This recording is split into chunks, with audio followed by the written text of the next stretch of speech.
مبلغ اور گوشہ نشینی۔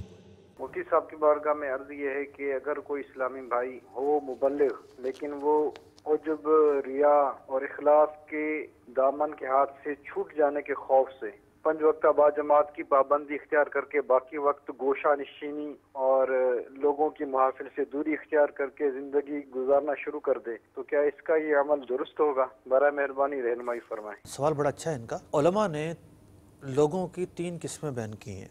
ٹھیک ہے۔ ایک مفید جو دوسروں کو فائدہ دے سکے، دوسرا مستفید جو فائدہ اٹھائے، اور تیسرا وہ جو نہ مفید ہو نہ مستفید ہو۔ ٹھیک ہے۔ مفید شخص کون ہے؟ مثال کے طور پر جو لوگوں کی مالی اعانت کرتا ہو، صحیح، جاتا ہو، غریبوں کو کھانا کھلاتا ہو، علاج کے لیے لے جاتا ہو، اور لوگوں کی پریشانیاں دیکھ کر ان کی مدد کرتا ہو۔ ٹھیک ہے۔ یہ ہے ایک دنیا کے تعلق سے نیکی۔ ٹھیک ہے۔ دنیا کا کام نہیں ہے، یہ نیکی کا کام ہے۔ دوسرا وہ شخص ہے کہ جو لوگوں کو دین کی تعلیم و تربیت دیتا ہو۔ ٹھیک ہے۔ کہ وہ جا کر کسی کے پاس بیٹھے گا تو اسے دین کی بات بتائے گا، اسے جو ہے وہ نماز سکھائے گا، اسے روزہ سکھائے گا، اسے اجتماع میں لے کر آئے گا۔ اجتماع میں جب وہ شخص آئے گا اس کے ساتھ والا تو اسے ایک ماحول ملے گا، ایک روحانیت ملے گی، اور جو خود یہ شخص ہے یہ بھی جب اجتماع میں آئے گا، اس کو بھی فوائد۔ گھر میں بیٹھ کر اجتماع اٹینڈ کرنا اور اجتماع گاہ میں آ کر کرنا، ان دونوں میں دن رات کا فرق ہے۔ صحیح۔ تو میں یہ عرض کر رہا تھا کہ ایک شخص وہ ہے جو مفید ہے، تعلیم و تربیت اور کسی کی آخرت سنوارنے کے لیے تگ و دو کرتا ہے، تو اس کا میل جول کیا ہے؟ مفید ہے، وہ مفید کیٹیگری میں ہے۔ ٹھیک ہے۔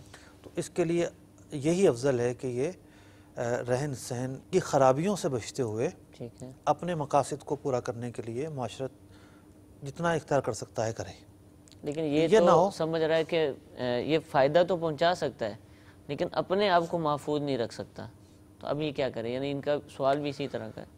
اب یہ ایک جنگ ہے، ٹھیک، ایک وہ جنگ ہے جو اس نے اپنے نفس سے لڑنی ہے۔ گھر بیٹھ کر تو ہتھیار ڈال دینا ہے نا۔ صحیح۔ تو اسے سبق تو یہ دیا جائے گا کہ مقابلہ کرے حالات کا، ٹھیک ہے، اور جو خرابی ہے اسے دور کرے، ٹھیک ہے، اور جو کرنے کے کام ہے وہ کرے۔